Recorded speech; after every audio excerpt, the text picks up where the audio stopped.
ओम शांति। वाणी चल रही थी 7 मई 1966 की। पहले पेज के मध्य में बात चल रही थी, स्पिरिचुअल लीडर कोई नहीं हो सकता सिवाय एक बाप के। लीडर माना लीड करने वाला, ले जाने वाला, अर्थात नेता। कहाँ ले जाने वाला? मुक्तिधाम और जीवन मुक्ति धाम। तो कह देते हैं स्पिरिचुअल लीडर। वास्तव में स्पिरिचुअल फादर सभी का एक है। वो जब आए तब आकर नॉलेज दे, बिना आए नॉलेज भी मुक्ति और जीवन मुक्ति की नहीं दे सकता। तो तुम जानते हो, बाकी तो सब गपोड़े ही लगाते रहते हैं। स्पिरिचुअल लीडर अखबार में पढ़ा था। ऐसे तो अखबार भी पढ़नी चाहिए, फिर रिस्पॉन्ड करना चाहिए। ये बौद्धिक कौम का स्पिरिचुअल लीडर है, उनको लिखना चाहिए। वास्तव में कोई स्पिरिचुअल लीडर है नहीं। स्पिरिचुअल फादर है ही एक मनुष्य, जिसमें मुकर्रर रूप से परमात्मा प्रवेश करके स्पिरिचुअल लीडर बनते हैं। और कोई स्पिरिचुअल लीडर नहीं हो सकता। तुम तो कोई स्पिरिचुअल लीडर थोड़े ही हो, तुम तो बाप के बच्चे हो ना। सृष्टि का चक्कर कैसे फिरता है ये और कोई को नॉलेज नहीं है। तुम बच्चों में भी नंबरवार हैं, कोई तो भूल जाते हैं। बाप को भूलने से ही आर्पण बन जाते हैं। माया ऐसी है जो आस्तिक से नास्तिक बना देती है। आस्तिक माना जो बाप को जानते हैं वो आस्तिक, और जो बाप और बाप की रचना को नहीं जानते हैं वो नास्तिक। तो आस्तिक से नास्तिक कौन बनाता है? माया बनाती है। अभी अभी निश्चय बुद्धि होते हैं, बाप को जानते हैं, और अभी अभी माया नास्तिक बना देती है। कहते हैं कि फीलिंग आती है कि बाप को हम भूल गए। भूल जाने से अपना ही नुकसान कर देते हैं। विकर्म हो जाते हैं। विकर्म कर्मेंद्रियों से भी कर लेते हैं। वाचा से विकर्म करें तो कम पाप है। मनसा से विपरीत कर्म करते हैं तो और ही कम पाप है। लेकिन अगर कर्मेंद्रियों से पाप कर्म विपरीत कर्म कर दिया तो बहुत पाप बढ़ जाता है। तुम जानते हो मंजिल बहुत ऊंची है। अंत पुरुषार्थ करना है जो अंत काल सिर्फ बाप की याद आए।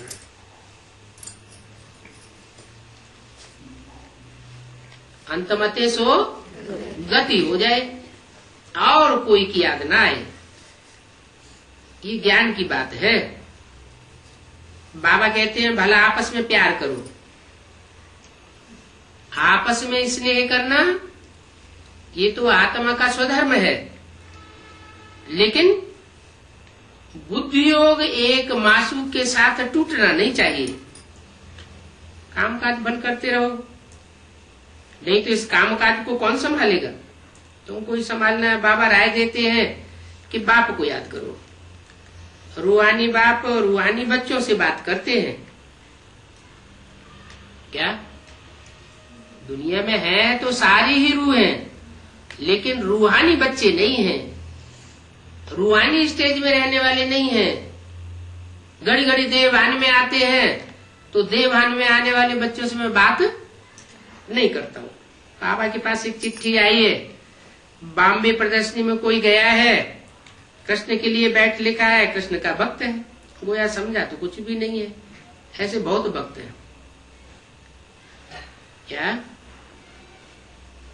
जो कृष्ण के लिए लिखते हैं, कृष्ण के लिए कीर्तन करते हैं, कृष्ण की महिमा करते हैं, तो बाप कहते हैं वो कृष्ण को भगवान मानते हैं।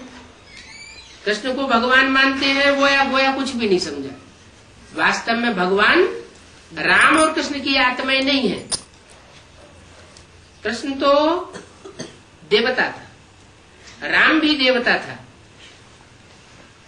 मनुष्य ऊंचा उठता है तो देवता बनता है। हे कृष्ण नारायण वासुदेव कहते हैं। कृष्ण और नारायण एक ही हुए ना, तो नर से तो नारायण बनता है। जो नारायण बनता है वही कृष्ण है। तो नर से नारायण बनना ये मनुष्य है। ऐसी करनी करता है तो नर से नारायण बनता है। नारी ऐसी करनी करती है तो नारी से नारायण ही बनती है। बाकी भगवान तो बनाने वाला है। स्वयं नारायण देवता बनता नहीं है, राम और कृष्ण बनता नहीं है, वो तो बनाने वाला। क्यों बनाने वाला है? क्योंकि वो जन्म मरण के चक्र में आने वाला नहीं है, वो बंधन में बंधने वाला नहीं है। वो सुप्रीम सोल है। हम सोल है, हम आत्माएं हैं। हम जन्म मरण के चक्र में आने वाली है। हम इस सृष्टि रूपी रंगमंच पर पार्ट बजाते हैं, गर्भ से जन्म लेते हैं। वो गर्भ से जन्म लेने वाला नहीं है। अगर वो भी गर्भ से जन्म लेने वाला हो जाए और वो हमारी तरह बंधन में बंधने लगे तो हम आत्माओं को छुटाने वाला कोई भी नहीं है। इसलिए एक तुरीय आत्मा ऐसी है जो कभी जन्म मरण के चक्र में नहीं आती, सदाशिव कही जाती है। वही सदाशिव जब इस सृष्टि रूपी रंगमंच के हीरो में प्रवेश करता है तो तीसरे नेत्र के रूप में उस नेत्र को क्या कहा जाता है? शिव नेत्र। वो उसमें प्रवेश करता है। किसमें प्रवेश करता है? शंकर में।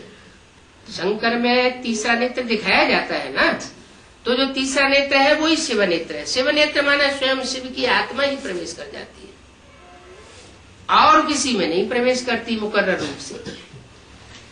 एक में ही मुकर्रर रूप से प्रवेश करती है। वो सर्वव्यापी होकर के नहीं आता, एक व्यापी होकर के आता। एक व्यापी होकर के आएगा तो याद ज्यादा आएगा, और सर्वव्यापी होकर के आएगा तो याद कैसे करेंगे? बुद्धि बिखर जाएगी या एकाग्र हो जाएगी? बुद्धि तो बिखर जाएगी। तो बाप कहते हैं मैं एक में आता हूं और एक व्यापी बनकर के आता हूं, सर्व आत्माओं में नहीं आता हूं। सर्व आत्माएं सो परमात्मा नहीं है जो कह देते हैं। भक्ति मार्ग में गुरु गोसाई लोग सिखाते हैं आत्मा सो परमात्मा। हर आत्मा परमात्मा नहीं बन सकती, परमात्मा का रूप नहीं हो सकती। कहते हैं परम पिता परमात्मा, तो जरूर है। जो भी आत्माएं हैं उन सब का कोई एक पिता है, जिसका कोई पिता नहीं है। वो सुप्रीम फादर है। लेकिन वो जिसमें प्रवेश करता है वो सुप्रीम हीरो है। हीरो पार्टधारी है, सुपर पार्ट बजाने वाला है। बाकी सुप्रीम सोल नहीं है, सुप्रीम फादर नहीं है। वो महादेव कहा जाता है। देवताओं में सबसे बड़ा देवता, सब 33 करोड़ देवताओं में सबसे बड़े देवता है 3। त्रिमूर्ति शिव जी ने कहा जाता है, ब्रह्मा विष्णु शंकर, जिनकी यादगार में हमारे यहाँ भारतीय परंपरा में आज भी झंडारोहण किया जाता है। लाल कपड़ा किस रंग का यादगार है? शंकर के क्रांति का यादगार। ऐसी क्रांति की जिससे सारी दुनिया में ज्ञान की लहर फैल गई, सब अधर्मों का विनाश हो गया, सब दुष्टों का विनाश हो गया। और विष्णु द्वारा पालना कराता हूं। किसकी पालना कराता हूं? जो सद्धर्म स्थापन होता है ब्रह्मा के द्वारा, उस ब्रह्मा के द्वारा स्थापन हुए सद्धर्म माना स्वर्गीय धर्म, देवी देवता सनातन धर्म की पालना कराता हूं। तो ये 3 देवताएं हैं। 3 देवताओं को देव देव 2 को कहा जाता है, एक ब्रह्मा देव, एक विष्णु देव, और उनसे सबसे ऊपर देव देव महादेव कहा जाता है तो वो भी देवता, लेकिन गलती से भगवान समझ लिया है। जैसे रामकृष्ण को भगवान समझ लिया है, वैसे महादेव को भी भगवान समझ लिया है। वास्तव में महादेव भगवान नहीं है। महादेव में वो सुप्रीम सोल शिव प्रवेश करता है। तो शिव शंकर अलग हुए या एक हुआ? शिव की आत्मा अलग हुई, शंकर की आत्मा अलग हुई। आत्माएं अलग अलग हैं लेकिन शरीर एक ही है। तो जिसमें वो प्रवेश करके निराकार संसार में निराकारी स्टेज में प्रत्यक्ष होता है तो उसको कहा जाता है बड़े से बड़ा धर्म पिता, बापों का भी बाप। जो भी धर्म पिताएं हैं, इब्राहिम, बुद्ध, क्राइस्ट, गुरु नानक, वो महान आत्माएं तो हैं, अपने अपने धर्मों के पिता तो हैं, लेकिन उन धर्म पिताओं का भी वो बाप है। वो जो धर्म स्थापन करता है और उस धर्म में जो प्राप्ति होती है वो प्राप्ति और किसी भी धर्म में नहीं हो सकती। क्या प्राप्ति होती है? वो प्राप्ति होती है जहां सुख ही सुख होता है, जहां दुख का नाम निशान नहीं होता। कोई कहते हैं ऐसे कोई दुनिया नहीं होती जहां सुख ही सुख हो, दुख का नाम निशान नहीं हो। अरे जब घोर सोझा हो सकता है तो घोर अंधियारा नहीं हो सकता। घोर अंधियारा होगा तो घोर सोझा भी होगा। तो घोर दुख हो सकता है जहां दुख ही दुख, अपार दुख, रव रव नरक आत्माओं को महसूस होता है। 24 घंटे जैसे रोती हुई पड़ी है। तो जब ऐसा दुख दुनिया में हो सकता है तो ऐसा सुख भी तो हो सकता है जहां सुख ही सुख, अपार सुख हो। कंट्रास्ट तो जरूर होता है। तो अपार सुखों की दुनिया स्थापन करने वाला वो सुप्रीम सोल बाप है जो सब धर्म पिताओं का बाप है। सब धर्म पिताओं का बाप कैसे है? क्योंकि हर धर्म में से चुनी हुई श्रेष्ठ आत्माओं को कलेक्शन करता है और उनको ज्ञान देकर के शूद्र से देवता बनाता है। शूद्र से पहले ब्राह्मण और ब्राह्मणों को फिर शिक्षा देकर के देवता बनाने का कार्य वो सुप्रीम सोल का है। इसलिए वो उन धर्म पिताओं का भी बाप है, क्योंकि वो धर्म पिताएं आकर के सिर्फ अपनी धर्म की स्थापना करते हैं। नए धर्म की स्थापना तो की, इस सृष्टि रूपी मकान में कहीं न कहीं मरम्मत तो की, लेकिन नया मकान नहीं बना सकते। मनुष्य को देवता नहीं बना सकते, सुख को एवरलास्टिंग नहीं बना सकते, दुख पूरा खत्म नहीं कर सकते। दुनिया में सुख भी चलता रहता है, दुख भी चलता रहता है। बल्कि जितने भी धर्म पिताएं आए उनके आने के बाद, चाहे इब्राहिम आए हों, चाहे बुद्ध आए हों, चाहे क्राइस्ट आए हों, चाहे गुरु नानक आए हों, उनके आने के बाद दुनिया में दुख बढ़ा है या घटा है? बढ़ा है। तो वो दुख को बढ़ाने वाले हुए या घटाने वाले हुए? धर्म तो स्थापन करते हैं, लेकिन एक से एक नीची धारणा स्थापन हो जाती है। बाप आते हैं तो सारी दुनिया की सदगति करते हैं। एक भी मनुष्य मात्र ऐसा नहीं रहता जिसकी सदगति न हो, जिसकी बुद्धि की गति न हो, सच्ची गति। कैसी सच्ची गति? कम से कम हर मनुष्य आत्मा को एक जन्म के लिए पूरा सुख जरूर मिलता है। एक जन्म के लिए वो आत्मा दुखी नहीं होगी, कम से कम, और ज्यादा से ज्यादा 21 जन्म के लिए भी सुख की सृष्टि रचता है। तो जो सुख की सृष्टि में आते हैं वो देवताएं बनते हैं। उनमें भी कैटेगरीज हैं। कोई पूरे 21 जन्म का सुख लेते हैं, कोई कम जन्मों का सुख लेते हैं, लेकिन पूरा सुख लेते हैं। जो 84 जन्मों में से 21 जन्म पूरा सुख लेने वाली आत्माएं हैं वो जरूर देवी देवता सनातन धर्म की सूर्यवंशी आत्माएं होंगी। उस सूर्यवंशी आत्माओं से सारी सृष्टि का जन्म होता है। इसलिए कहावत में कहते हैं 9 लाख सितारे आसमान में चमकते हैं। वो तो जड़ सितारे हैं, जड़ रोशनी देते हैं, लेकिन उनकी मानिंद इस सृष्टि के 9 लाख चैतन्य सितारे भी है। माना कोई चैतन्य ज्ञान सूर्य भी है, चैतन्य ज्ञान चंद्रमा भी है, और चैतन्य में नवग्रह भी है। जिन नवग्रहों की पूजा होती है, पूजा कोई जड़ चीज की नहीं होती है। जड़त्व की पूजा होगी या चैतन्य की पूजा होगी? चैतन्य ने कुछ ऐसा पूजन करने योग्य कार्य किया होगा तो चैतन्य की पूजा होगी। कैसे पूजा होगी? परमात्मा बाप जो पढ़ाई पढ़ाते हैं, उस पढ़ाई से उन्होंने अपने जीवन को पूज्य बनाया है, पूजने योग्य देवता बनाया है, तब उनकी पूजा होती है। परमात्मा के कार्य में विशेष सहयोग दिया है जो और आत्माओं ने सहयोग नहीं दिया है। परमात्मा के कार्य में तन मन धन समय संपर्क संबंध सब स्वाहा किए हैं जो और आत्माओं ने स्वाहा नहीं किए हैं, तो वो नवग्रहों के रूप में पूजी जाती है। तो रूहानी बच्चों से बात करते हैं, किस लिए? कि जो यहाँ रूह की स्टेज में टिकेंगे, देवान को त्यागेंगे, वही मनुष्य से देवता बन सकेंगे। ऐसे बहुत भक्त हैं जो समझते कुछ भी नहीं है, सिर्फ कृष्ण की राम की भक्ति करते रहेंगे। अब विचार करो, कृष्ण का व नारायण का सबसे जास्ती भक्त कौन होगा?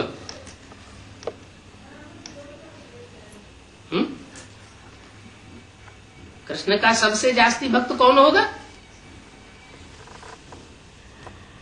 जो कृष्ण की सोल होगी वही कृष्ण का सबसे जास्ती भक्त होगा। जो नारायण नर से बना होगा वही नारायण का सबसे जास्ती भक्त होगा।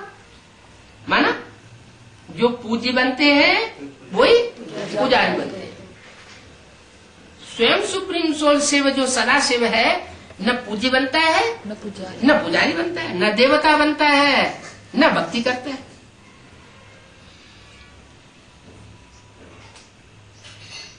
नारायण की यह पूजा करता था कौन? ब्रह्मा बाबा। नारायण के साथ लक्ष्मी थी, पांव दबाती थी। वो चित्र देख करके इनको ग्लानि आने लगी। आजकल तो साधु लोग आज बहुत है जो ऐसी बातें सुनाई करके स्त्रियों से बैठे पांव दबाते हैं।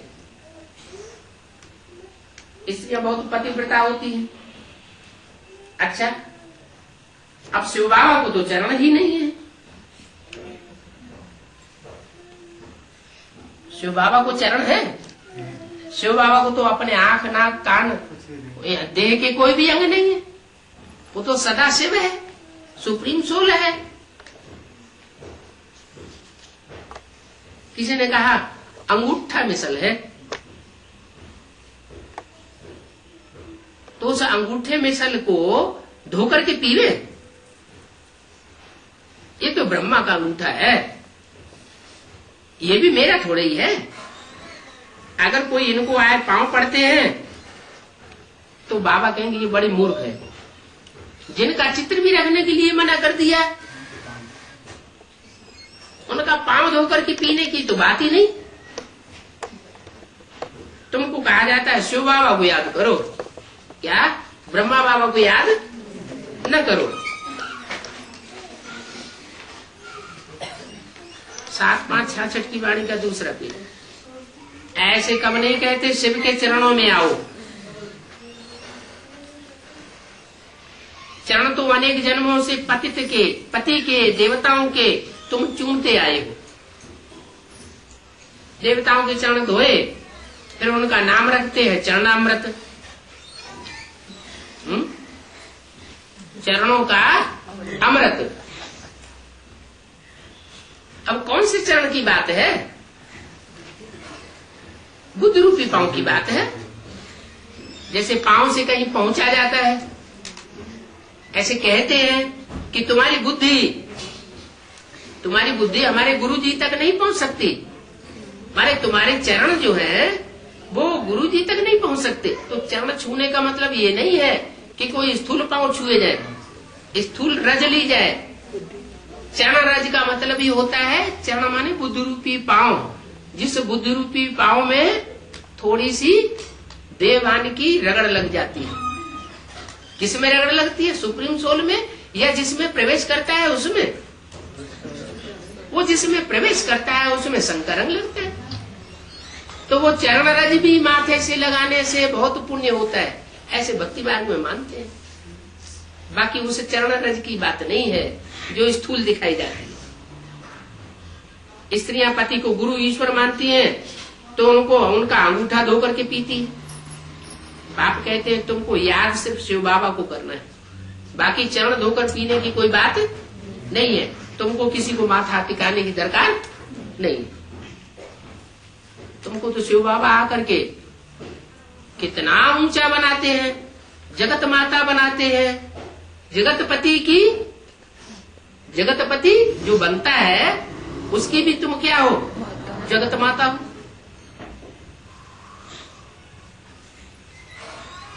तो तुमको सिर्फ शिव बाबा को याद करना है, बाकी कोई नमस्ते करेंगे तो बाबा को रिटर्न में नमस्ते करना पड़ेगा। शिव बाबा को भी हाथ जोड़ना पड़े। हाथ नहीं जोड़ेंगे तो इंसल्ट समझेंगे। ये बाबा तो है ही निरहंकारी, इसको हाथ जोड़ने की दरकार है ही नहीं। वो गुरु लोग होते हैं, सामने आते हैं, अगर उनके पांव न छुए, उनको हाथ न जोड़े, वंदना न करे तो उनको बहुत अहंकार आ जाता है, उनको क्रोध आता है, श्राप दे देते हैं, इंसल्ट समझेंगे। बाबा तो निरहंकारी। हाथ कोई जोड़ते हैं तो रिटर्न में जोड़ना ही पड़ता है। बच्चे जोड़ते हैं तो बाप को भी जोड़ना है। बच्चों को तो समझाते हैं तुम न हाथ जोड़ो और न कोई के पांव पड़ो, नहीं तो भगवान को भी हाथ जुड़वाते हो। तुम हाथ जोड़ते हो तो भगवान को भी मजबूर में तुम्हारे हाथ जोड़ने पड़ते हैं। वो तो भक्त होते हैं। बच्चे सारा दिन माँ बाप को हाथ जोड़ते हैं क्या? नहीं। हाँ? बच्चे कोई हाथ पांव थोड़े ही जोड़ते हैं माँ बाप के। तुम तो माँ बाप के बच्चे हो। बाबा को नमस्ते करेंगे तो बाबा भी नमस्ते करेंगे। घर में घड़ी घड़ी थोड़े ही नमस्ते करना होता है। इसमें अवज्ञा की तो कोई बात ही नहीं। बाबा अच्छी रीति जानते हैं किस किस प्रकार की सर्विस करते हैं।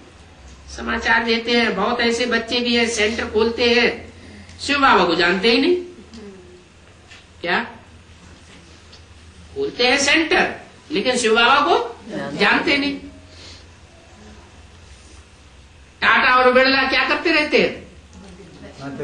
लक्ष्मी नारायण के मंदिर बनवाते रहते हैं। तुम जानते हो और वो जानते ही नहीं। तो शिव बाबा को जानते नहीं है तो मूर्ख ठहरे ना। नास्तिक ठहरे या आस्तिक ठहरे? नास्तिक ठहरे। यहाँ भी बड़े बड़े ब्रह्मा कुमार हैं जो बड़े बड़े आलीशान सेंटर खोलते रहते हैं, लेकिन जिनके सेंटर खोलते हैं उनको जानते ही नहीं। मुरली कब सुनेंगे नहीं, मारे अहंकार के सेंटर खोलते रहते हैं। बड़े आदमी हैं, सिर्फ समझेंगे इन्होंने अच्छा काम किया है, खर्चा दे देते हैं, खुद नहीं उठाते, दूसरे उठाए लेते हैं। बाप भी कहते हैं मैं तो गरीब निवाज हूं। क्या इस दुनिया के जितने भी साहूकार हैं वो सब गरीब बनने वाले। कोई कोई मददगार भी बहुत बनते हैं। जो पैसे की एक ईंट लगाते हैं बड़े साहूकार बन जाते हैं। बच्चों को बहुत प्यार से सर्विस करनी है। हम ब्रह्मा कुमार कुमारियां हैं, शिव बाबा के पोत्रे हैं और हैं ढेर। सब तो सच्चे नहीं है। क्या ब्रह्मा कुमार कुमारियां तो है, ढेर है, लेकिन सब सच्चे नहीं है। माने उनमें झूठे भी बहुत हैं और सच्चे बहुत थोड़े हैं।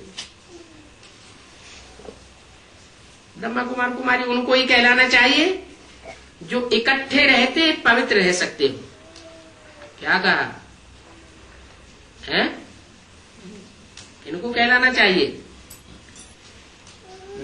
ब्रह्मा कुमार कुमारी उनको ही कहलाना चाहिए जो इकट्ठे रहते पवित्र रह सकते हो, ये पान का बीड़ा उठा सकते हो। इसलिए बाबा कहते हैं आगे चल करके युगलों की बहुत महिमा निकलेगी। क्यों?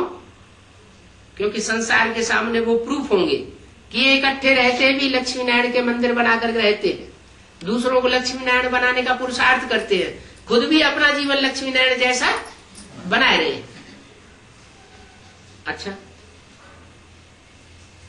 और जो सन्यासी मंदिरों में रहते हैं वो तो नहीं रहते। कैसे? इकट्ठे। इकट्ठे माना पति पत्नी युगल बनकर के इकट्ठे तो नहीं रहते। अच्छा, वो तो दुनिया में सन्यासी हो गए। ब्राह्मणों की दुनिया में भी कोई ऐसे सन्यासी है? बीके वाले हैं। देखो कैलाश माता बोल रही है, अभी ब्रह्मा कुमारी पकड़ेंगे है। इसलिए मुरली में कहा है, जहां जहां संन्यास आश्रम खुले हुए हैं उन संन्यास आश्रम के सामने ही तुम अपनी गीता पाठशाला खोल दो, बड़ा मजा आवेगा। तो बोला ब्रह्मा कुमार कुमारी उनको ही कहलाना चाहिए जो इकट्ठे रहते पवित्र रह सकते हैं। इसका मतलब जो सन्यासी बनकर के रह रहे हैं, मठपंथ स्थापन कर रहे हैं, भीख मांग मांग करके बड़े बड़े महल माड़ियां अटारियां भले इकट्ठे कर लेते हैं, लेकिन खुद पवित्र नहीं रह करके दिखा सकते इकट्ठे होकर के, तो वो ब्रह्मा कुमार कुमारी नहीं हुए। क्या हुए? हैं? सन्यासी हुए।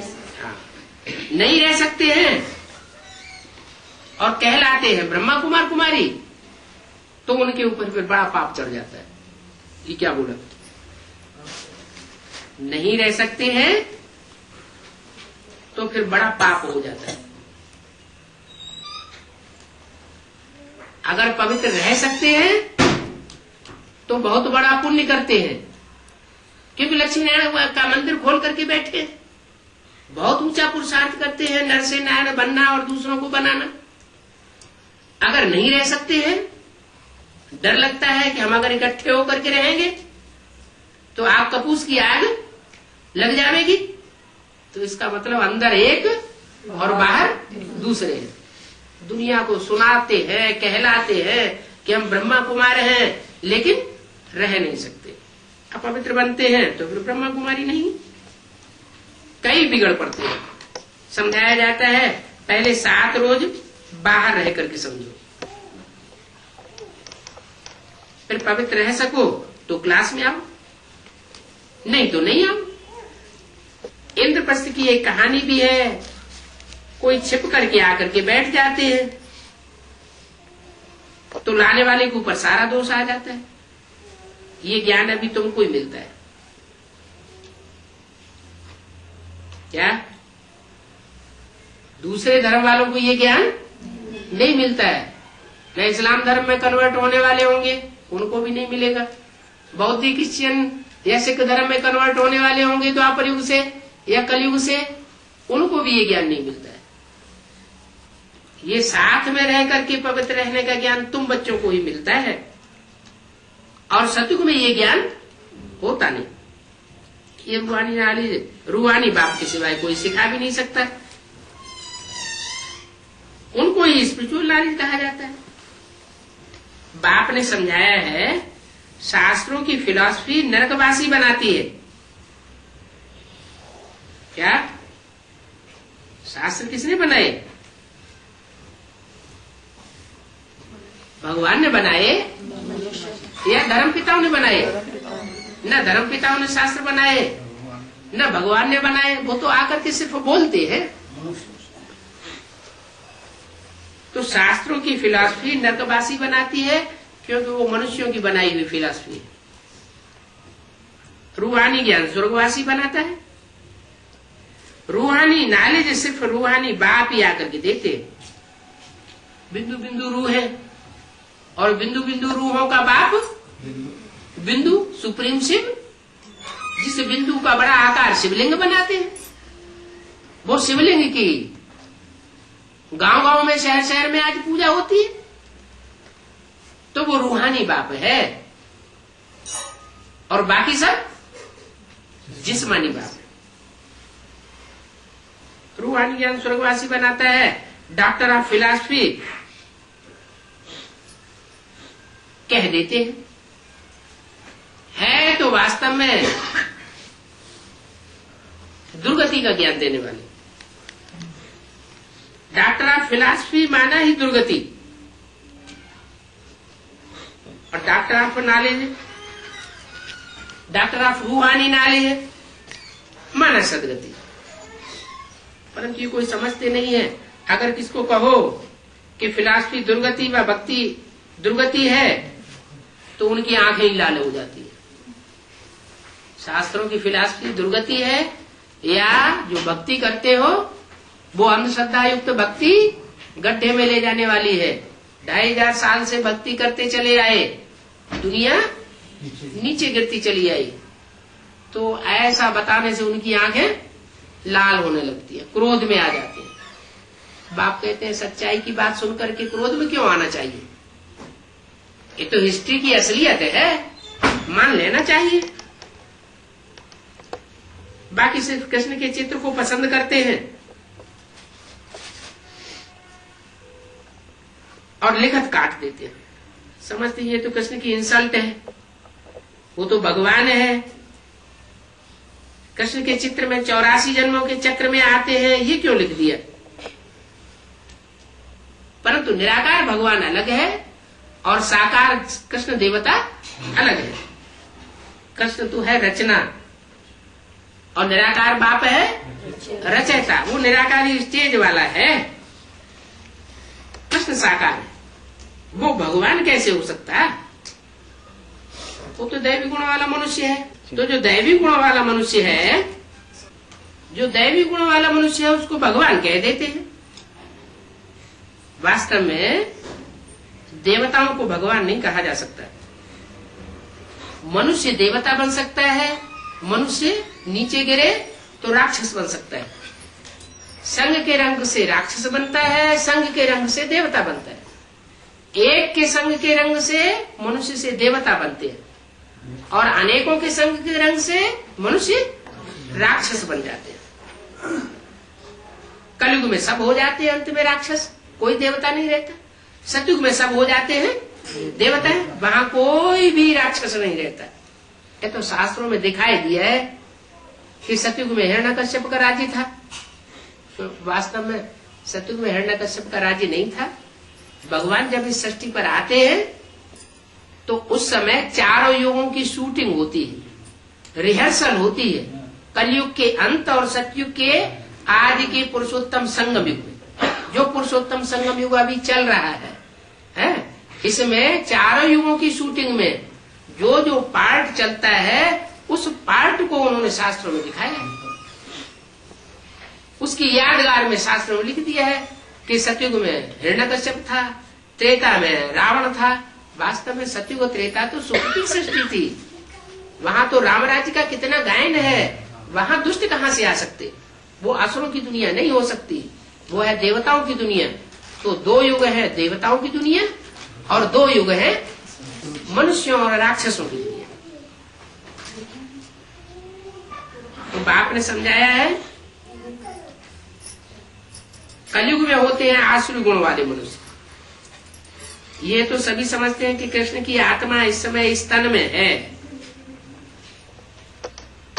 किस तन में? ब्रह्मा बाबा के तन में। बाप ने समझाया है, तुम अपने जन्मों को नहीं जानते हो। जिस तन में है उस तनधारी को बाप समझाते हैं, तुम अपने जन्मों को नहीं जानते हो। अब बाप के साथ अगर पूरा योग लगावेंगे तो तुम जान जाओगे। इसलिए हनुमान का भी नाम है। उनके समान अचल और स्थिर रहना है।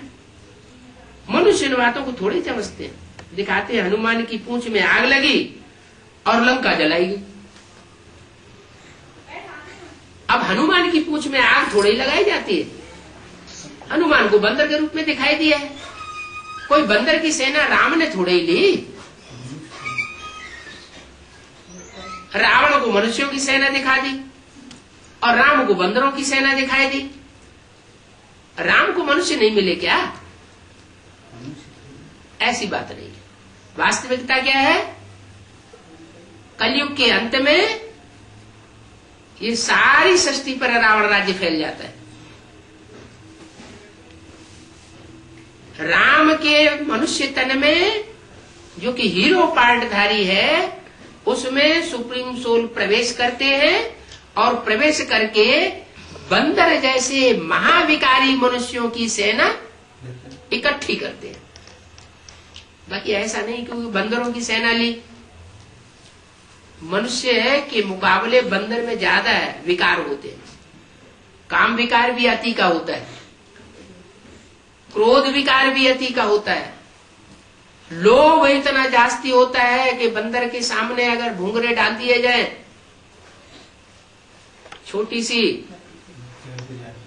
डेगची में जिसका मुंह छोटा हो और वो उसमें चने अगर पकड़ लेगा तो जब तक डेगची फूट नहीं जाएगी वो उसको छोड़ने वाला नहीं।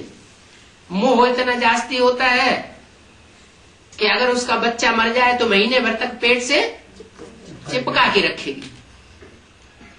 तो ऐसे मनुष्यों की सेना इकट्ठी करता है भगवान, जो वास्तव में दुनिया में सबसे जास्ती विकारी बन जाते हैं। उन ज्यादा विकारियों को ही परमात्मा आकर के निर्विकारी देवता बनाता है। निर्विकारी को निर्विकारी बनना ये कोई बड़ी बात नहीं है, लेकिन जो महापतित हैं उन महापतितों को आकर के पावन बनाता है। इसलिए राम की आत्मा ने जब रामायण लिखी तो उसी समय ये भी लिख दिया, मैं पतितन को राजा। क्या? मैं सब पतितों का राजा हूं। तो जरूर जो सब पतितों का राजा है उसी में परमात्मा सुप्रीम सोल प्रवेश करता है। जब राजा सुधर जाएगा तो उसकी सारी प्रजा अपने आप ही सुधर जाएगी। तो मनुष्य इन बातों को थोड़ी समझते हैं। दिखाते हनुमान की पूंछ में आग लगी और लंका जलाई गई। अब पूंछ तो देह अभिमानी की पूंछ होती है। देह अभिमानी की पूंछ मोर की कितनी सुंदर होती है। मोर पुंछ जो है वो कृष्ण को सर पर ताज में लगाया जाता है। मोर अपने भारत का राष्ट्रीय पक्षी माना जाता है। क्यों माना जाता है? एक मोर ही ऐसा पक्षी है जो पवित्रता का प्रतीक माना जाता है। और जानवर जो है भ्रष्ट इंद्रियों से संतान पैदा करते हैं।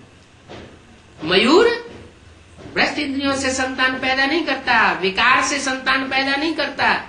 मोर जब नाचता है तो मयूरी उसका श्रेष्ठ इंद्रिय का आंसू पी लेती है और उसी से उसका गर्भ रह जाता है। ये एक मिसाल मनुष्यों को समझाने के लिए रखी गई है। बाकी तो मनुष्य सृष्टि सारी पतित हो गई। भ्रष्ट इंद्रियों से आचरण करने वाले सब भ्रष्टाचारी हो गए। श्रेष्ठ इंद्रियों से आचरण करने वाले देवताएं थे, वो मुख की संतान वहां पैदा होती थी और इसकी परंपरा परमात्मा शिव आकर के डालते हैं। जब ब्रह्मा के तन में प्रवेश करते हैं तो ब्रह्मा के मुख से ज्ञान सुना करके ब्राह्मणों की रचना करते हैं। बाकी ऐसे नहीं कि ब्रह्मा के मुख में कोई मशीन रखी थी और शास्त्रों में लिख दिया कि ब्रह्मा के मुख से ब्राह्मण पैदा हुए। ऐसी कोई बात नहीं। ब्रह्मा के मुख से ब्राह्मण पैदा हुए माने श्रेष्ठ ज्ञान सुन करके जिन्होंने अपने जीवन में धारणा की और दूसरों को ईश्वरीय ज्ञान की धारणा कराई, वो श्रेष्ठ ब्राह्मण मुखवंशावली ब्राह्मण। और जिन्होंने ब्रह्मा के मुख से ज्ञान जो निकलता है उस ज्ञान की विशेष महत्व को नहीं समझा और उसकी देह की तरफ आकर्षित हुए या ब्रह्मा कुमार कुमारियों की देह की तरफ आकर्षित हुए, वो फिर कुखवंशावली ब्राह्मण कहेंगे। जो कुखवंशावली ब्राह्मण है वो शास्त्रों में रावण, कुंभकर्ण, मेघनाथ की तरह दर्शाए गए, दिखाए गए। और जो श्रेष्ठ पुरुषार्थ करने वाले ब्राह्मण हैं वो गुरु वशिष्ठ और विश्वामित्र की तरह श्रेष्ठ ब्राह्मण थोड़े से दिखाए गए। तो जो बताते हैं कि हनुमान की पूंछ में एक ऐसे गीत भी गाते हैं, हनुमान की पूंछ में लगन न पाई आग और लंका सारी जल गई, गए निशाचर भाग। ये क्या बात हुई? पूंछ में आग भी न लगे और लंका सारी जल जाए और सब भाग जाए। माना इतनी जल्दी वो काम हो गया पूंछ माना देह अभिमानी की पूंछ। उस देह अभिमानी की पूंछ में जितने भी वस्त्र थे लंका के, वस्त्र किसको कहा जाता है? शरीर को कहा जाता है। जितने भी सुंदर सुंदर स्त्रियां कन्याएं थी वो सब उनकी पूंछ से बांध दी गई। कम से कम 16,000 तो होंगी।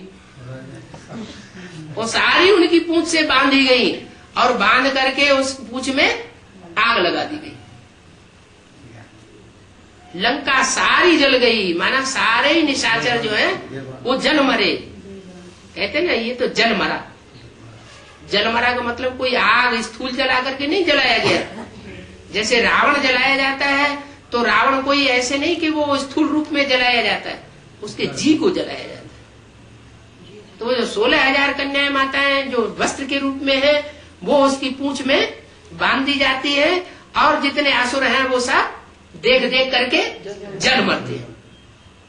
ये प्रैक्टिकल पार्ट अभी चल रहा है ब्राह्मणों की दुनिया में। तो बोला आग लगी, ऐसा दिखाते हैं कि हनुमान की पूंछ में आग लगी और सारी लंका जल गई। निशाचर जो है वो भाग खड़े हुए। कहां से?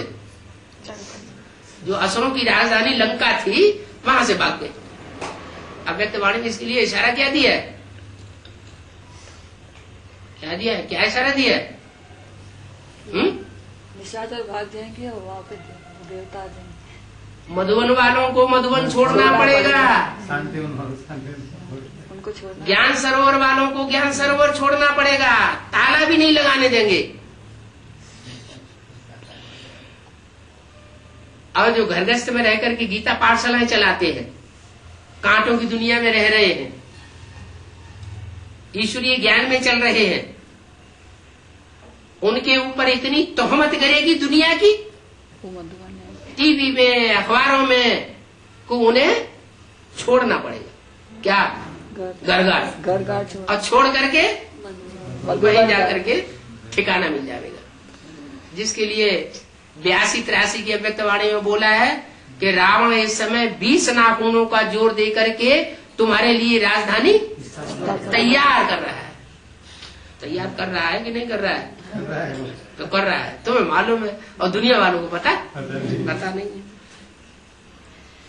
तो देखो लंका कितनी बड़ी है, हजारों मायनों में है। इंडिया से उनका कनेक्शन है, वो तो धर्म ही अलग है। तो बच्चों को सर्विस में लगना चाहिए और शौक रहना चाहिए। हम जाकर के ये बातें समझावे हैं इनको, जो बेसमझ है उनको ये बातें समझावे। पहले समझाना है कि ऊंची तो ऊंची बाबा है। क्या ये हनुमान जो आग लगाने वाला है वो ऊंचे तो ऊंचे नहीं है, शिव बाबा ऊंचे तो ऊंचे है। ये सब उनकी रचना है। कौन? जो ढेर सारे भगवान के अवतार दिखाई दिए हैं, कच्छ अवतार, मच्छ अवतार, कछुए की तरह पार्ट बजाने वाले, मछली की तरह, माछला की तरह पार्ट बजाने वाले, घोड़े की तरह पार्ट बजाने वाले, सुअर की तरह पार्ट बजाने वाले, ये सब उनकी रचना है नंबरवार। कोई श्रेष्ठ रचना है, जो श्रेष्ठ रचना है वो नर से नारायण बन जाते हैं और नारी से लक्ष्मी बन जाते हैं। बाकी जो नंबरवार है, क्योंकि भगवान की जो रचना है वही दूसरे धर्म में कन्वर्ट होने वाली बनती है। द्वापर युग से हिंदू ही दूसरे धर्म में कन्वर्ट हुए, उससे पहले वो देवताएं थे। जब दूसरे धर्म में कन्वर्ट होते गए तो हिंदुओं की संख्या कम होती गई और दूसरे धर्मों की संख्या बढ़ती गई, क्योंकि दूसरे धर्मों में चलता है व्यभिचार और भारत में अब व्यभिचार की भगवान आकर के स्थापना करते हैं। तो ऊंच शिव बाबा है, ये सारी उनकी रचना है। मनुष्य थोड़ा ही भगवान हो सकता है या सर्वव्यापी हो सकता है। सबका अपना अपना पार्ट है। जिनमें ज्ञान की धारणा है वो सर्विस के लिए उछलते रहेंगे। क्या ज्ञान की धारणा वालों की निशानी क्या होगी? वो बिना सर्विस के रह नहीं सकेंगे। कहां भी प्रदर्शनी हो हम जाकर के समझाएंगे। प्रदर्शनी में चेहरे से पता पड़ जाता है ये समझने वाला है अथवा नहीं समझने वाला है। और फार्म भराने वाला भी बड़ा होशियार चाहिए। बाप का नाम लिखो तो वो अपने शरीर के बाप का नाम लिखेगा। तुम उससे पूछो कि तुम कौन हो, तुम आत्मा हो या शरीर हो, तो अपने शरीर का बाप का नाम लिखेगा। तुम उससे पूछो तुम आत्मा हो या शरीर हो, तो भारत का वासी होगा तो कह देगा मैं तो आत्मा हूं। विदेशी होगा, ज्यादा देवान में होगा तो कहेगा मैं कलेक्टर हूं, मिनिस्टर हूं, ये हूं, वो हूं। विदेशियों का असर पड़ा हुआ होगा। तो उनको समझाना है कि तुम तो ज्योति बिंदु आत्मा हो, जिस ज्योति बिंदु की यादगार मस्तक में टीका लगाया जाता है। ये आत्मा के टिकने का स्थान है। ये बिंदी ये तुम्हारे भ्रुकुटी के मध्य में टिकी हुई है, जिसके लिए गीता में लिखा है अणु अणियांसम, अणु से भी अणु रूप आत्मा है और ये चैतन्य रूप है और इसकी रोशनी इन आंखों से निकल रही है। आत्मा की रोशनी आंखों से जब तक निकल रही है तब तक जीवन है, और जब ये आत्मा ज्योति बिंदु निकल जाएगी तब ये जीवन खलास हो जाएगा। आंखों की रोशनी बटन की तरह हो जाएगी। तो तुम ज्योति बिंदु आत्मा हो, तुम ज्योति बिंदु आत्मा हो तो अपने बाप का नाम बताओ। और सत्यम आ जाए ना, ये क्या कहते हैं, आत्मा का भी बाप का नाम होता है। अरे दुनिया जानती है गॉड फादर, परमात्मा, परम पिता परमात्मा कहते हैं ना, तो कैसा होगा? अरे जैसा बच्चा होगा वैसा ही बाप होगा।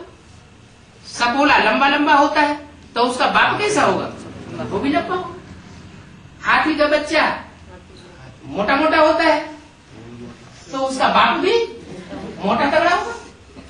तो इसी तरह आत्मा ज्योति बिंदु है तो आत्माओं का बाप भी ज्योति बिंदु है। फर्क क्या है?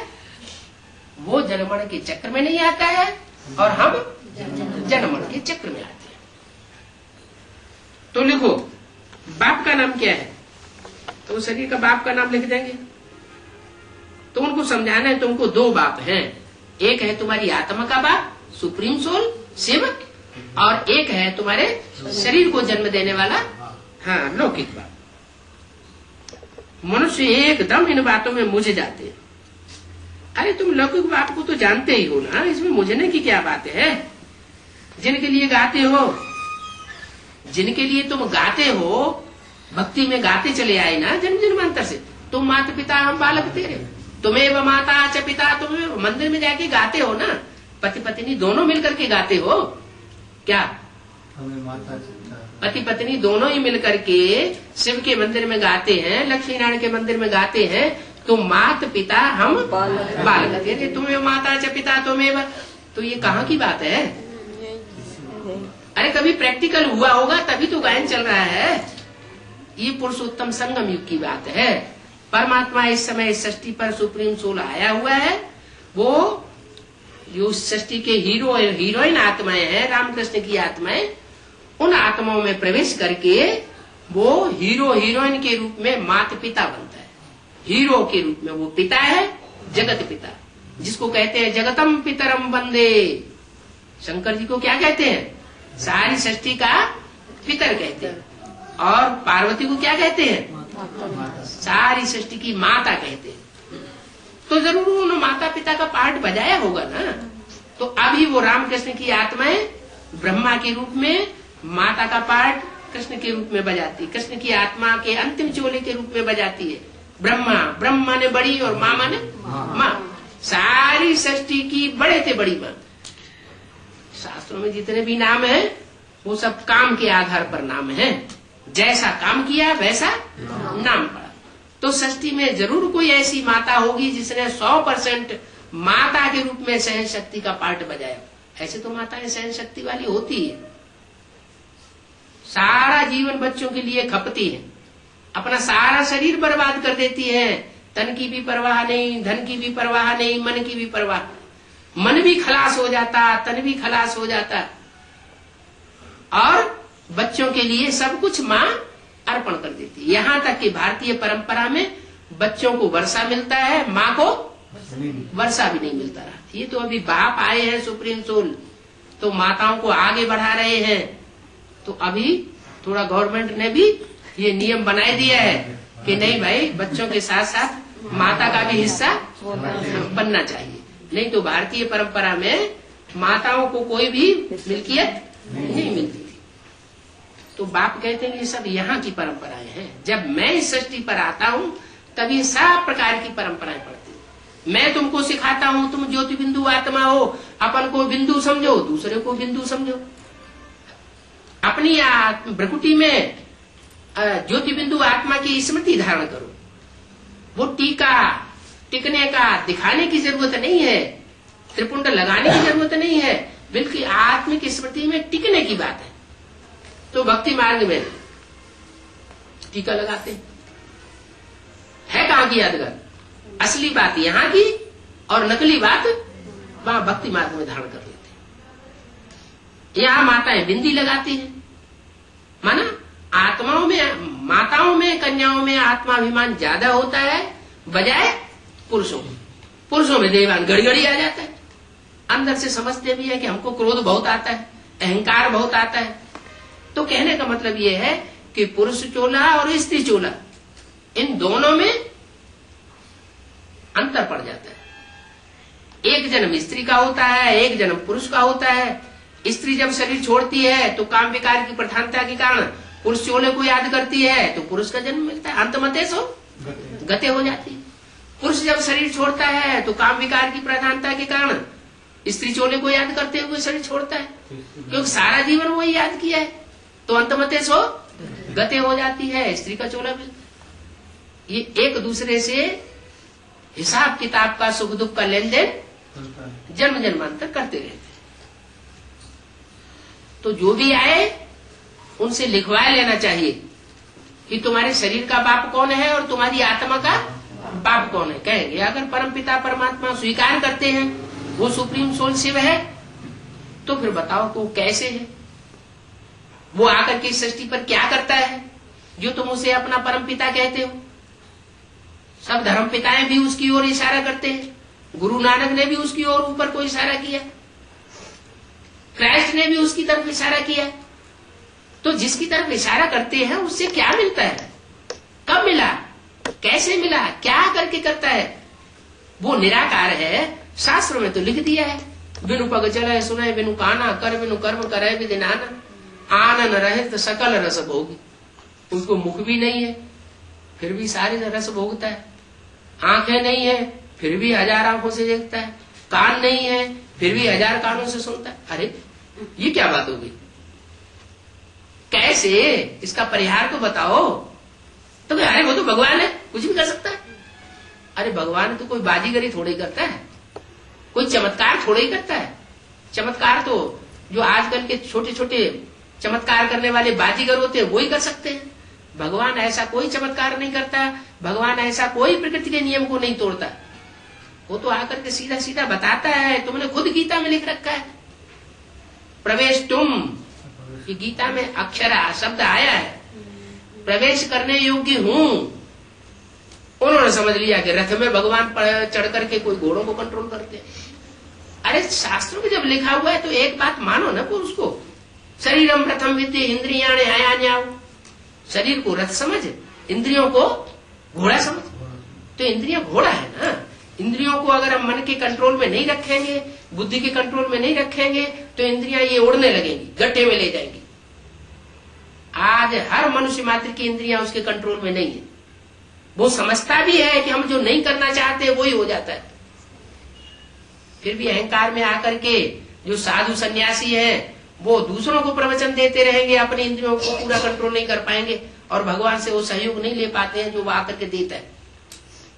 भगवान आकर के कहते हैं कि मैं अर्जुन के कोई स्थूल रथ में आके प्रवेश नहीं करता हूं, मैं तो पुरुषार्थ का अर्जन करने वाले तुम नंबरवार बच्चे हो, उनके द्वारा शरीर को ऐसा दुरुस्त बनाता हूं, इंद्रियों से कर्म करने वाला, जो तुम कर्मों हाथों से कर्म भी करते रहो और मन बुद्धि से परमात्मा की स्मृति में भी बने रहो।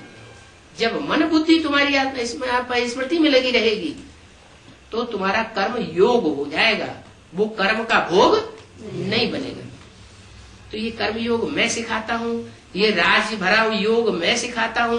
राजयोग गीता का ज्ञान वो सुप्रीम सोल के सिवाय कोई मनुष्य मात्र नहीं सिखा सकता। वो आकर के अभी बता रहा है कि ये इंद्रियां ज्ञानेन्द्रियां भी हैं और कर्मेंद्रियां भी हैं। इन 10 इंद्रियों को कंट्रोल मन करता है और मन को कंट्रोल बुद्धि करती है। ज्ञान बुद्धि का विषय है। जन्म से ही हर मनुष्य आत्मा को ये बुद्धि का वरदान मिला हुआ है। कोई ऐसी मनुष्य आत्मा है जिसको नंबरवार पूर्व जन्म के हिसाब से बुद्धि न मिली हो? दुनिया की सबसे बड़ी दात हर मनुष्य आत्मा को जन्म से ही मिलती है। क्या? बुद्धि। ये भगवान की देन है कहा जाता है तो अपने कर्मों की देन, लेकिन कहा जाता है कि भगवान ने ऐसी बुद्धि दी। तो भगवान जो बुद्धि देता है वो एक तो जन्म से देता है। हर मनुष्य आत्मा को बुद्धि मिली हुई है। तो कोई भी कार्य करना है तो उस कार्य को करने से पहले बुद्धि का उपयोग करना चाहिए ना, जो भगवान की दी हुई देन हमको मिली हुई है। हम कोई धर्म को फॉलो करते हैं, धर्म को अपनाते हैं, तो बुद्धि में लगाए ना उसमें, इसमें क्या सच्चाई है क्या झूठा है। चलो भगवान की ही बातें हमको कोई कहता है कि भगवान आया हुआ है, भगवान ज्ञान सुना रहा है, तो उसकी बातें जब हम सुने तो ये बुद्धि से फैसला करें कि ये राइट है या रंग है। राइट रंग का निर्णय बुद्धि ही कर सकती है। बुद्धि है निर्णय शक्ति। ये निर्णय शक्ति का अगर उपयोग नहीं किया तो जैसे भगवान की दी हुई दात का हमने उपयोग नहीं किया। हम किसी की कही हुई बातों पर न चले कि ये गुरु ऐसा कहता है, वो गुरु ऐसा कहता है, ये शास्त्र ऐसा कहता है, वो शास्त्र ऐसा कहता है। नहीं, जो भगवान ने हमको बुद्धि दी हुई है उस बुद्धि के आधार पर हम फैसला करें राइट क्या है रंग क्या है। तो भगवान आकर के प्रवेश करता है। जैसे भूत प्रेत आत्माएं प्रवेश कर जाती है तो क्या भगवान प्रवेश नहीं कर सकता? भगवान भी प्रवेश करता है। वो दिव्य जन्म लेता है। भूत प्रेत आत्माएं जिसमें प्रवेश करती है वो अपने स्वरूप को भूल जाता है, उसका चेहरा मोहरा बदल जाता है। भगवान तो इतना सूक्ष्म है कि वो जिसमें प्रवेश करता है उसको कोई तकलीफ नहीं होती।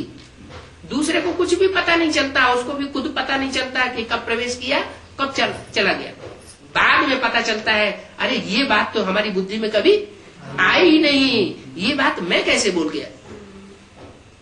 तो उसका दिव्य जन्म है। वो दिव्य जन्म आकर के जिसमें लेता है उस स्वरूप के द्वारा वो सृष्टि का परिवर्तन कराता है।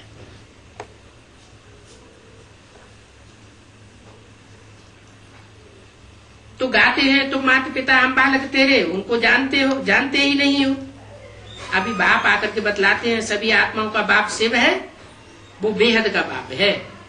500 करोड़ मनुष्य आत्माओं का बाप है, वो है मनुष्य आत्माओं का बाप। और वो जिसमें प्रवेश करता है राम के अंतिम जन्म के चोले में कलयुग के अंत में, वो है सारी मनुष्यों का बाप। मनुष्य जो है इस दुनिया में 500-700 करोड़ है। 500-700 करोड़ मनुष्यों के बाप को दूसरे धर्मों में कहा जाता है आदम अथवा एडम। सृष्टि के आदि पुरुष का नाम सब धर्मों में माना जाता है। हर धर्म के लोग अपने आदि पुरुष को मानते हैं, भले जानते नहीं है। भारतीय परंपरा में थोड़ा ज्यादा जानते हैं। उसको कहते हैं जगतम पितरम। शंकर जी को मानते हैं कि वो जगत का पिता है। तो वो जगत का पिता शंकर के रूप में कलयुग के अंत में संसार में प्रत्यक्ष होता है महादेव के रूप में। वो देवताओं का भी बाप है, वो मनुष्यों का भी बाप है, वो भस्मासुर जैसे असुरों का भी बाप है। वो सारी मनुष्य सृष्टि का बाप है। विष्णु को देखा जाएगा शास्त्रों में तो वो सिर्फ देवताओं का ही संवर्धन करते हैं, उन्हीं का ही पक्ष लेते हैं। उनको जैसे राक्षसों से नफरत है। और शंकर जी सबको वरदान दे जाते हैं, चाहे कोई हो सबको वरदान दे देते हैं। वरदाता है आशुतोष अवडरदानी, ऐसे उनको कहा जाता है। क्यों कहा जाता है? क्योंकि उनमें इतनी शक्ति है कि वो असुरों को भी देवता बना सकते हैं। ये काम दूसरा कोई दुनिया में नहीं कर सकता। न ब्रह्मा कर सकते हैं, न विष्णु कर सकते हैं। ये सिर्फ बाप का ही काम है। जिस बेहद मनुष्य सृष्टि के बाप में वो आत्माओं का बाप सुप्रीम सोल प्रवेश करके एडम अथवा आदम के रूप में संसार में प्रत्यक्ष हो जाता है। ओम शांति।